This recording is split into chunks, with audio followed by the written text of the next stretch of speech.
चीन की महान दीवार के पूरी तरह से जुड़ने से भी कई दशक पहले भारत में एक ऐसा राजा था जो हर रात अपना शयन कक्ष बदलता था। मतलब वो इतना डरावा था कि उसके इर्द गिर्द हमेशा हथियारों से लैस महिला अंगरक्षकों का घेरा होता था और उसके खाने का हर निवाला पहले किसी और को चखाया जाता था। बिल्कुल, ये सुरक्षा का एक बहुत ही चरम स्तर था। हाँ ना, लेकिन ये कोई कमजोर या कायर राजा नहीं था। ये उस साम्राज्य का संस्थापक था जिसने अफगानिस्तान से लेकर दक्षिण भारत तक एक ऐसा निगरानी और प्रशासनिक तंत्र खड़ा किया जिसे देखकर आज के आधुनिक राष्ट्र भी हैरान रह जाएं। सही बात है। तो आज की इस विस्तृत चर्चा में हम मौर्य साम्राज्य की इसी भव्य और जटिल मशीनरी को डिकोड करने जा रहे हैं और ये समझेंगे कि बिना इंटरनेट के इतना बड़ा सिस्टम कैसे काम करता था। देखिए, इस मशीनरी को समझने के लिए ना हमारे पास 3 बेहद दिलचस्प और बिल्कुल अलग-अलग नजरिए वाले स्रोत हैं। अच्छा, वो कौन से हैं? पहला है चाणक्य का अर्थशास्त्र। ये राजनीति और प्रशासन का एक ग्रंथ है। आप इसे सत्ता को हासिल करने और बनाए रखने का एक निर्दयी पॉलिटिकल मैनुअल कह सकते हैं। राइट। दूसरा स्रोत है यूनानी राजदूत मेगास्थनीज की इंडिका। ये एक विदेशी की नज़र से इस साम्राज्य का आंखों देखा हाल है। और तीसरा स्रोत है सम्राट अशोक के शिलालेख, जो हमें बताते हैं कि जब एक क्रूर साम्राज्य अपनी चरम सीमा पर पहुंच जाता है तो उसे एक वैचारिक बदलाव की जरूरत क्यों पड़ती है। मतलब ये 3 स्रोत हमें पूरे मौर्य काल का एक 3D व्यू देते हैं। आज हमारा मिशन यही है कि जो लोग इतिहास में रुचि रखते हैं या जो प्रतियोगी परीक्षाओं की तैयारी कर रहे हैं, उनके लिए इस भारी भरकम जानकारी को बिल्कुल आसान भाषा में समझाएं। जी बिल्कुल, क्योंकि इसमें बहुत से ऐसे तथ्य हैं जो सीधे एग्जाम्स में पूछे जाते हैं। तो चलिए इस मशीन के सबसे बुनियादी ढांचे से शुरू करते हैं। मैं अक्सर ये सोचता हूँ कि ईसा पूर्व 4वीं शताब्दी में इतने बड़े भूभाग को एक केंद्र से नियंत्रित करना, मतलब ये लगभग असंभव लगता है। हाँ। संचार के कोई तेज साधन तो थे नहीं। हाँ, कोई भी आदेश एक कोने से दूसरे कोने तक पहुंचने में हफ्तों ले लेता होगा। बिल्कुल। तो ऐसे में इस पूरे ढांचे को बिखरने से रोकने के लिए थियरी क्या थी? इस ढांचे को बांध कर रखने वाले थ्योरी चाणक्य ने दी थी, जिसे इतिहास में सप्तांग सिद्धांत कहा जाता है। सप्तांग सिद्धांत। जी, चाणक्य ने राज्य को सिर्फ जमीन का एक टुकड़ा नहीं माना, बल्कि एक जीवित शरीर माना। उन्होंने कहा कि एक राज्य के 7 अंग होते हैं, जैसे इंसान के शरीर में होते हैं। बिल्कुल वैसा ही। देखिए, स्वामी यानी राजा इस शरीर का सिर है, अमात्य यानी मंत्री इसकी आंखें हैं, जनपद मतलब जनसंख्या और भूमि ये इसके पैर हैं, दुर्ग या किले इसकी भुजाएं हैं। बहुत दिलचस्प एनालॉजी है ना? और कोश यानी खजाना इसका मुख है, दंड या सेना इसका मस्तिष्क या बल है, और मित्र यानी सहयोगी इसके कान हैं। ये एनालॉजी केवल दार्शनिक नहीं लगती, बल्कि बहुत व्यवहारिक है। मतलब अगर खजाना, जिसे मुख कहा गया है, वो खाली हो गया तो सेना यानी मस्तिष्क काम करना बंद कर देगी। एकदम सटीक बात पकड़ी आपने। लेकिन अगर हम अमात्य यानी अधिकारियों की बात करें, तो इस विशाल शरीर को चलाने वाला जो नर्वस सिस्टम था, जो नौकरशाही थी, वो कैसी थी? प्रशासन के शीर्ष पर बैठे इन अधिकारियों को तीर्थ या महामात्र कहा जाता था। और जो लोग सुन रहे हैं, खासकर परीक्षा की तैयारी वाले, वो ध्यान दें कि अर्थशास्त्र के अनुसार इनकी संख्या 18 थी। 18 तीर्थ? हाँ, ये आज के प्रमुख मंत्रालयों जैसे ही थे। इनमें मंत्री, पुरोहित, सेनापति और युवराज शामिल थे। लेकिन यहाँ सबसे दिलचस्प व्यवस्था धन और राजस्व को लेकर थी। वो कैसे? आमतौर पर तो राजा का एक ही खजांची होता है, अक्सर लोग यही मानते हैं, लेकिन मौर्यों ने इसे 2 अलग-अलग हिस्सों में बांट दिया था, समाहर्ता और सन्निधाता। इन दोनों के काम में क्या फर्क था? नाम तो काफी मिलते जुलते हैं। देखिए, समाहर्ता का मुख्य काम था पूरे साम्राज्य से टैक्स और आय इकट्ठा करना। ओके। उसे आप रेवेन्यू जनरेटर कह सकते हैं। उसका लक्ष्य था हर संभव तरीके से राज्य की आय बढ़ाना। लेकिन एक बार जब वो पैसा राजधानी आ जाता तो वो सन्निधाता के नियंत्रण में चला जाता था। अच्छा, तो सन्निधाता खजाने का अध्यक्ष होता था? जी हाँ, उसका काम पैसे को सुरक्षित रखना और उसका हिसाब रखना था। अरे वाह, ये तो चेक एंड बैलेंस का बहुत ही उन्नत तरीका है। मतलब टैक्स वसूलने वाले के पास खजाने की चाबी नहीं है और खजाने की चाबी रखने वाला टैक्स वसूलने नहीं जा रहा। बिल्कुल। इससे भ्रष्टाचार की गुंजाइश बहुत कम हो जाती है। लेकिन मैं सोच रहा था, समाहर्ता पाटलिपुत्र में बैठकर मान लीजिए अफगानिस्तान के किसी दूर दराज गांव से टैक्स कैसे वसूलता था, इस भौगोलिक दूरी को कैसे हैंडल किया गया? इसी दूरी को पाटने के लिए सत्ता का बहुत कड़ा विकेंद्रीकरण किया गया था। पूरे साम्राज्य को 5 प्रमुख प्रांतों में बांटा गया था। 5 प्रांत? जी। उत्तर में उत्तरापथ, जिसकी राजधानी तक्षशिला थी। पश्चिम में अवंती राष्ट्र, जिसकी राजधानी उज्जैनी थी। पूर्व में कलिंग, जिसकी राजधानी तोसली थी। दक्षिण में दक्षिणापथ, जिसकी राजधानी सुवर्णगिरी थी। और प्राशी या मध्य प्रांत, जिसकी राजधानी खुद पाटलिपुत्र थी। इन प्रांतों का शासन अक्सर राज परिवार के सदस्यों यानी कुमार के हाथों में होता था। यानी हर दिशा में एक मिनी कैपिटल बना दी गई थी। और मुझे लगता है कि प्रशासन की ये श्रृंखला और नीचे तक जाती होगी। बिल्कुल। प्रांतों को विषय यानी जिलों में बांटा गया था, जिन्हें विषयपति संभालते थे। और प्रशासन की सबसे छोटी लेकिन सबसे महत्वपूर्ण इकाई थी ग्राम या गांव। और गांव का मुखिया क्या कहलाता था? उसे ग्रामिक कहते थे। हर गांव का अपना एक माइक्रो प्रशासन था, जो सीधे ऊपर के अधिकारियों को रिपोर्ट करता था। पर ये एक पूरा पिरामिड स्ट्रक्चर था। अब इस ढांचे को चलाने के लिए जो सबसे जरूरी चीज थी, पैसा। उस पर आते हैं। आपने बताया कि समाहर्ता टैक्स इकट्ठा करता था।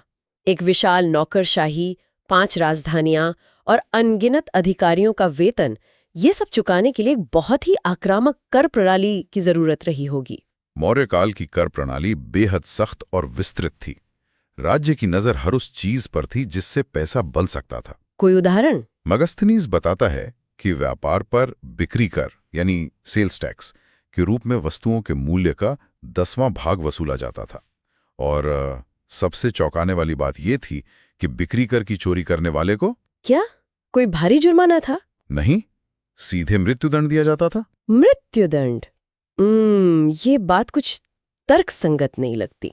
देखिए, एक राज्य के लिए टैक्स पेयर एक संपत्ति की तरह होता है।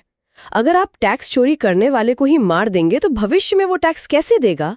मैं समझ सकती हूँ, ये आज के नजरिए से अतार्किक लगता है। हाँ, मतलब इतनी चरम सजा क्यों? क्या ये सिर्फ डर पैदा करने का एक तरीका था? इसके पीछे गहरा अर्थशास्त्र और मनोविज्ञान था। सोचिए, बिना किसी डिजिटल रिकॉर्डिंग के व्यापारियों द्वारा की जाने वाली बिक्री का सटीक अनुमान लगाना तो असंभव था ना? हाँ, ये बात तो है। कोई पक्के बिल तो बनते नहीं होंगे। बिल्कुल। राज्य पूरी तरह से व्यापारियों की ईमानदारी या अधिकारियों की निगरानी पर निर्भर था। तो मृत्युदंड का खौफ असल में वो अदृश्य शक्ति थी जो उस 10वें हिस्से को बिना किसी आधुनिक तकनीक के सीधे खजाने में लाती थी। मतलब डर ही सबसे बड़ा ऑडिटर था उनका। जी। चंद्रगुप्त और बिंदुसार जैसे शासकों को पता था कि अगर राजस्व में जरा भी सेंध लगी तो 6 लाख की सेना बगावत कर देगी। खौफ का अपना एक अर्थशास्त्र होता है। ये बात यहाँ बिल्कुल सही बैठती है। अच्छा, व्यापार के अलावा कृषि का क्या? क्योंकि प्राचीन भारत में तो अर्थव्यवस्था का मुख्य आधार खेती ही थी, है ना? कृषि न केवल अर्थव्यवस्था का आधार थी, बल्कि राज्य खुद एक बहुत बड़ा जमींदार था। अर्थशास्त्र में एक विशेष प्रकार की भूमि का जिक्र आता है, जिसे सीता भूमि कहा जाता है। सीता भूमि, ये परीक्षाओं के लिहाज से एक महत्वपूर्ण शब्द लग रहा है। बिल्कुल, ये कई बार पूछा जा चुका है। सीता भूमि वो जमीन थी जो सीधे राज्य के नियंत्रण में होती थी, यानी सरकारी जमीन। इन जमीनों पर दासों, कैदियों और मजदूरों से खेती करवाई जाती थी। और इसका मुनाफा? इसका पूरा मुनाफा सीधे सरकारी खजाने में जाता था। यानी राज्य सिर्फ लोगों पर टैक्स नहीं लगा रहा था, वो खुद खेती के व्यवसाय में एक बड़ी कॉर्पोरेट शक्ति की तरह काम कर रहा था। आपका ये विश्लेषण एकदम सटीक है। इसके अलावा जो आम किसान थे, उनकी जमीन से भी उपज का एक बड़ा हिस्सा कर के रूप में लिया जाता था। आमतौर पर ये 6ठा भाग होता था। लेकिन मौर्य प्रशासन यहाँ भी बहुत वैज्ञानिक था। उन्होंने जमीनों का वर्गीकरण कर रखा था। एक विशेष प्रकार की भूमि थी जिसे अदेमात्रिक कहा जाता था। अदेवमात्रिक, इसका अर्थ क्या हुआ? अदेवमात्रिक? जो देवों या इंद्र की बारिश पर निर्भर ना हो। बिल्कुल सही पकड़ा आपने। ये वो उपजाऊ जमीन थी जहां अच्छी फसल के लिए बारिश की जरूरत नहीं होती थी, क्योंकि वहां नदी या सिंचाई की बेहतरीन व्यवस्था थी। तो राज्य ऐसी जमीनों से ज्यादा टैक्स लेता होगा। हाँ, राज्य ऐसी जमीनों पर ज्यादा ध्यान देता था और उनका बारीकी से हिसाब रखता था। और एक और जरूरी फैक्ट, अनाज को मापने के लिए बाकायदा द्रोण नामक मानकीकृत पैमाने का इस्तेमाल होता था। ड्रोन? जी, ताकि पूरे साम्राज्य में कर की वसूली एक समान हो सके, कोई बेईमानी ना हो। ये सब सुनकर ऐसा लगता है कि पूरी व्यवस्था का ध्यान केवल एक ही जगह था, पैसा और कड़ा नियंत्रण। और ये सारा धन और संसाधन अंततः राजधानी पाटलिपुत्र पहुंचता था। हाँ, राजधानी ही सत्ता का केंद्र थी। तो पाटलिपुत्र का अपना प्रशासन कैसा था? क्या वो भी इतना ही कड़ा और व्यवस्थित था? मेगास्थनीज के विवरण से हमें पता चलता है कि पाटलिपुत्र सिर्फ एक शहर नहीं, बल्कि अपने समय का एक मेगा सिटी था। ये एक विशाल प्राचीर से घिरा था, जिसमें 570 बुर्ज और 64 द्वार थे। बाप रे, इतना विशाल! हाँ, लेकिन सबसे दिलचस्प इसका नागरिक प्रशासन था। पाटलिपुत्र को चलाने के लिए 30 सदस्यों का एक मंडल या बोर्ड था। 30 सदस्य? जी, जो 5-5 सदस्यों की 6 अलग-अलग समितियों में बटा हुआ था। ये तो बिल्कुल आधुनिक महानगर पालिकाओं या म्युनिसिपल कॉर्पोरेशंस के बोर्ड जैसा ढांचा है।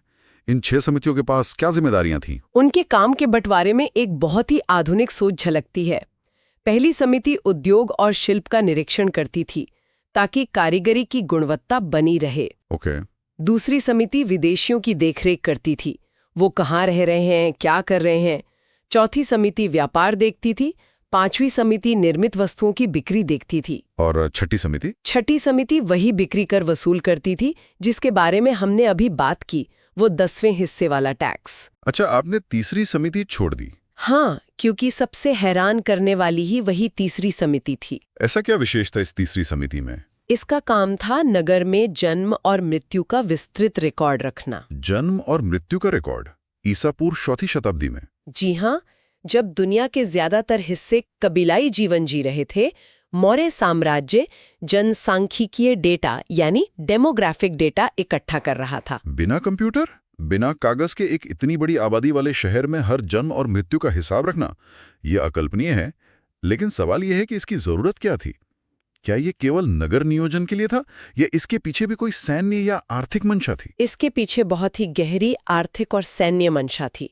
देखिए, जन्म और मृत्यु के रिकॉर्ड से राज्य को पता चलता था कि आने वाले वर्षों में कितने युवा सेना में भर्ती के लिए उपलब्ध होंगे। ओहो। और कितने लोग टैक्स देने के दायरे में आएंगे।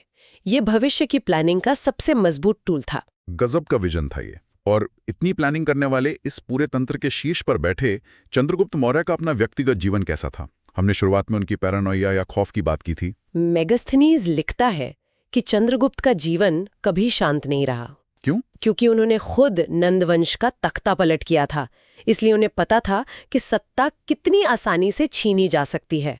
राजा महल के अंदर भी कभी सुरक्षित महसूस नहीं करता था। तभी वो महिला अंगरक्षक। बिल्कुल, हथियारों से लैस प्रशिक्षित महिला अंगरक्षक हमेशा राजा के आसपास रहती थीं। राजा लगातार 2 रात एक ही कमरे में नहीं सोता था, ताकि हत्यारे उसकी दिनचर्या का पता न लगा सकें। ये एक बहुत ही त्रासद स्थिति है। मतलब जिस व्यक्ति ने पूरे उपमहाद्वीप को जीत लिया, वो अपने ही घर में एक कैदी की तरह जी रहा है। सत्ता की अपनी कीमत होती है। हाँ, लेकिन इस खौफ का एक भारी रूप भी था, उनकी सेना। अगर राजा खुद इतना असुरक्षित महसूस कर रहा था, तो उसने साम्राज्य की सुरक्षा के लिए कितनी बड़ी मशीनरी बनाई थी। यूनानी लेखकों जैसे जस्टिन और प्लिनी के अनुसार चंद्रगुप्त की सैन्य शक्ति कल्पना से परे थी। उनकी सेना में 6 लाख पैदल सैनिक थे। 6 लाख? हाँ, और 30,000 घुड़सवार और 9,000 हाथी थे। ये उस समय के हिसाब से एक अभूतपूर्व वॉर मशीन थी। 6 लाख पैदल सैनिक? इन सैनिकों को वेतन देना, उनके खाने का इंतजाम करना, हथियारों की आपूर्ति करना, ये तो लॉजिस्टिक्स का एक बहुत बड़ा दुष्स्वप्न रहा होगा। और इसी दुष्स्वप्न को संभालने के लिए नगर प्रशासन की तरह ही सैन्य प्रशासन को भी 30 सदस्यों वाली 6 समितियों में बांटा गया था। अच्छा, सेना में भी समितियां थीं? बिल्कुल। पहली समिति जल सेना यानी नेवी देखती थी। दूसरी समिति यातायात और रसद यानी लॉजिस्टिक्स का पूरा जाल संभालती थी। तीसरी पैदल सेना, चौथी घुड़सवार, 5वीं हाथी और छठी समिति रथ सेना का प्रबंधन करती थी। और इस पूरे सैन्य विभाग का जो सर्वोच्च अधिकारी होता था, उसे सेनापति कहते थे। अब यहाँ एक बहुत बड़ा विरोधाभास पैदा होता है। देखिए, जिस साम्राज्य के पास 6 लाख हथियारों से लैस सैनिक हों, उसे किसी बाहरी दुश्मन से तो क्या ही खतरा होगा। सही बात है। लेकिन इतनी बड़ी सेना खुद राजा के लिए सबसे बड़ा खतरा बन सकती है। सेनापति अगर चाहे तो रातों रात तख्ता पलट कर सकता है। इस अंदरूनी खतरे को कैसे रोका जाता था? यहीं पर प्रवेश होता है मौर्य साम्राज्य के गुप्तचर विभाग का। चाणक्य इस बात को बहुत गहराई से समझते थे। उन्होंने एक ऐसा जासूसी तंत्र बिछाया जो सीधे राजा को रिपोर्ट करता था। और इस विभाग का हेड कौन होता था? इस विभाग का सर्वोच्च अधिकारी महामात्य सर्प कहलाता था। महामात्य सर्प? जी, नाम ही बताता है कि वो कितना खामोश और घातक था। अर्थशास्त्र में इन जासूसों के लिए एक खास शब्द इस्तेमाल हुआ है, गूढ़ पुरुष। गूढ़ पुरुष, ये तो प्राचीन भारत का इंटेलिजेंस ब्यूरो हो गया। क्या ये जासूस पूरे साम्राज्य में फैले हुए थे या सिर्फ राजधानी तक सीमित थे? ये जाल हर जगह था और इसे मुख्य रूप से 2 श्रेणियों में बांटा गया था, संस्था और संचार। ये दोनों क्या हैं? संस्था वे जासूस थे जो एक ही जगह पर बसकर काम करते थे। वे कोई दुकान खोल लेते, सन्यासी का वेश धर लेते या विद्यार्थी बन जाते। वे समाज में घुल मिलकर वहीं से जानकारी जुटाते थे। मैं इसे आधुनिक तकनीक से जोड़कर देखता हूँ। संस्था वाले जासूस किसी स्लीपर सेल या डीप कवर एजेंट की तरह थे, जो अपनी पहचान पूरी तरह मिटाकर समाज का हिस्सा बन जाते थे। बिल्कुल सही। और संचार? संचार वे जासूस थे जो लगातार भ्रमण करते रहते थे। वे साम्राज्य के एक कोने से दूसरे कोने तक घूमते और हर छोटी बड़ी गतिविधि की रिपोर्ट राजा तक पहुंचाते थे। मतलब ये फील्ड एजेंट्स थे? जी, वे एक तरह से ऑडिटर्स या फील्ड एजेंट्स थे जो अधिकारियों, मंत्रियों और यहाँ तक कि संस्था वाले जासूसों पर भी नजर रखते थे। ये एक अंधीन निगरानी चक्र है, जासूसों के ऊपर भी जासूस। इतने सख्त नियंत्रण, भारी टैक्स और हर पल नजर रखने वाली व्यवस्था के बीच एक आम नागरिक की स्थिति क्या थी? समाज इस भारी भरकम ढांचे में कहाँ फिट बैठता था? समाज की एक बहुत ही अनोखी तस्वीर हमें इंडिका में देखने को मिलती है। मेगास्थनीज ने भारतीय समाज को पारंपरिक 4 वर्णों जैसे ब्राह्मण, क्षत्रिय, वैश्य, शूद्र में नहीं बांटा। अच्छा, तो उसने कैसे बांटा? उसने कहा कि भारतीय समाज 7 वर्गों में बटा है: दार्शनिक, किसान, अहीर यानी पशुपालक, कारीगर, सैनिक, निरीक्षक और सभासद। ये बहुत अजीब है। क्या भारत में उस समय वर्ण व्यवस्था मौजूद नहीं थी या मेगास्थनीज कुछ समझने में गलती कर रहा था? ये दरअसल एक विदेशी नजरिए की सीमा थी।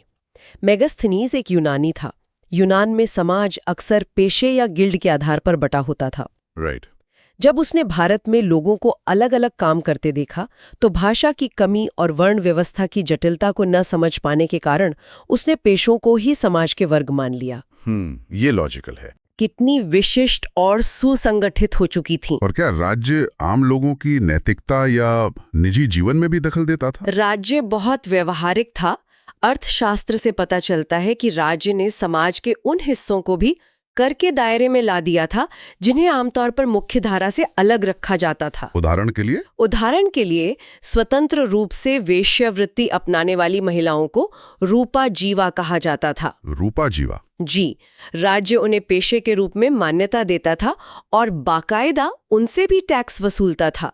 दूसरी तरफ न्याय व्यवस्था को सुचारू रूप से चलाने के लिए बहुत सख्त नियम थे। क्या न्याय व्यवस्था भी उसी कठोर दंड के सिद्धांत पर काम करती थी, जैसे वो टैक्स चोरी पर मृत्युदंड वाला मामला था? शुरुआती मौर्य काल में यानी चंद्रगुप्त और बिंदुसार के समय में हाँ, लेकिन अशोक के समय आते आते इसमें एक बड़ा बदलाव देखने को मिलता है। वो क्या बदलाव था? राजुक नामक न्यायाधीशों की नियुक्ति की। राजुक? जी, जिनका काम केवल सजा देना नहीं था बल्कि समाज में न्याय सुनिश्चित करना था। और यहीं से हमें मौर्य साम्राज्य में एक सबसे बड़े वैचारिक शिफ्ट या पैराडाइम शिफ्ट का संकेत मिलता है। चंद्रगुप्त ने जो साम्राज्य खौफ, जासूसों और भारी हथियारों के दम पर बनाया था, वो व्यवस्था शायद लंबे समय तक सस्टेनेबल नहीं थी। बिल्कुल नहीं थी। कलिंग युद्ध के बाद अशोक के समय में जो हुआ वो इस पूरी मशीनरी का गियर बदलने जैसा था, है ना? बिल्कुल।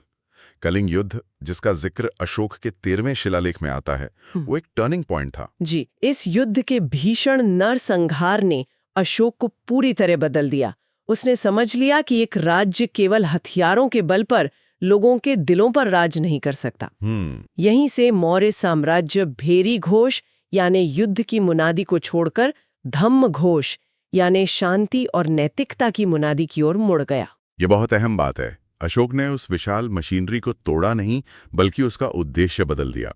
उसने उसी नौकरशाही का इस्तेमाल धम्म के प्रचार के लिए किया। सही कहा आपने। अशोक ने बौद्ध भिक्षु उपगुप्त से दीक्षा ली और फिर अपने संदेशों को पहाड़ों, स्तंभों और चट्टानों पर खुदवाया। और वो भी अलग अलग लिपियों में। हाँ, ब्राह्मी, खरोष्ठी, ग्रीक और अरमाइक लिपियों में। ये उस दौर का मास कम्युनिकेशन था। उसने धम्म महामात्रों की एक नई फौज खड़ी की। ये धम्म महामात्र कौन थे? ये वे अधिकारी थे जो टैक्स या जासूसी के लिए नहीं, बल्कि लोगों के नैतिक उत्थान और कल्याण के लिए काम करते थे। क्या बात है। और संस्कृति की बात करें तो अशोक के समय में 84,000 स्तूपों का निर्माण हुआ और सांची जैसी महान वास्तुकला की शुरुआत हुई। यानी जो राज्य पहले मृत्युदंड और गूढ़ पुरुषों के जाल से चलता था, वो अब एक कल्याणकारी राज्य या वेलफेयर स्टेट का रूप ले रहा था। ये मौर्य साम्राज्य की सबसे बड़ी सफलता थी कि वो समय के साथ खुद को इवॉल्व कर पाया। और शायद इसी वजह से ये साम्राज्य 137 वर्षों तक टिका रहा। एक ऐसा दौर जब दुनिया में साम्राज्य कुछ ही दशकों में बनते और बिगड़ जाते थे, मौर्यों ने इतने लंबे समय तक भारत को एक सूत्र में पिरोए रखा। लेकिन हर मशीन का एक जीवन चक्र होता है। 137 वर्ष बाद इस मशीन के पुर्जे भी जवाब दे गए। अंतिम मौर्य शासक बृहद्रथ था। और इस साम्राज्य के पतन की कहानी मुझे हमेशा एक गहरे विरोधाभास में डाल देती है। आप किस विरोधाभास की बात कर रहे हैं? देखिए, ये सोचने पर मजबूर करता है कि जिस साम्राज्य ने खुद को बचाने के लिए 6 लाख की विशाल सेना बनाई, जहां राजाओं की सुरक्षा के लिए हथियारबंद महिला अंगरक्षक थीं, जहां संस्था और संचार जैसे जासूसों का ऐसा अभेद्य जाल था कि परिंदा भी पर न मार सके जी, उस अजय साम्राज्य का अंत किसी विदेशी आक्रमणकारी ने नहीं किया।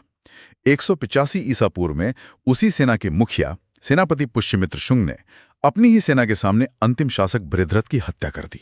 ये इतिहास की सबसे बड़ी विडंबनाओं में से एक है। मतलब जिस तलवार को आपने ढाल समझकर पकड़ा हुआ था, उसी ने आपके हाथ काट दिए। बिल्कुल, और यही वो विचार उत्तेजक सवाल है जो हमारे सुनने वालों को अपने साथ लेकर जाना चाहिए। क्या एक अति सुरक्षित, हद से ज्यादा केंद्रित और शक से भरी राज्य व्यवस्था का सबसे बड़ा दुश्मन बाहर नहीं, बल्कि हमेशा उसके भीतर ही पनप रहा होता है? ये सोचने वाली बात है। क्या बाहर की हर दीवार को मजबूत करते करते अंदर का ढांचा इतना खोखला हो जाता है कि वो अपने ही भार से गिर पड़े? चंद्रगुप्त की पैरानोया से लेकर पुष्यमित्र शुंग के तख्ता पलट तक का ये सफर केवल एक साम्राज्य का इतिहास नहीं है, बल्कि सत्ता और नियंत्रण के मनोविज्ञान का एक ऐसा सबक है जो आज भी उतना ही प्रासंगिक है। मैं आपसे पूरी तरह सहमत हूँ। ये एक बेहद सटीक और विचारोत्तेजक निष्कर्ष है। और इसी अंतिम विचार के साथ हम आज की इस विस्तृत चर्चा को यही विराम देते हैं। मौर्य साम्राज्य के इस ब्लूप्रिंट ने हमें सत्ता, खौफ और संतुलन के बारे में जो कुछ बताया है, उस पर विचार जरूर कीजिएगा। धन्यवाद।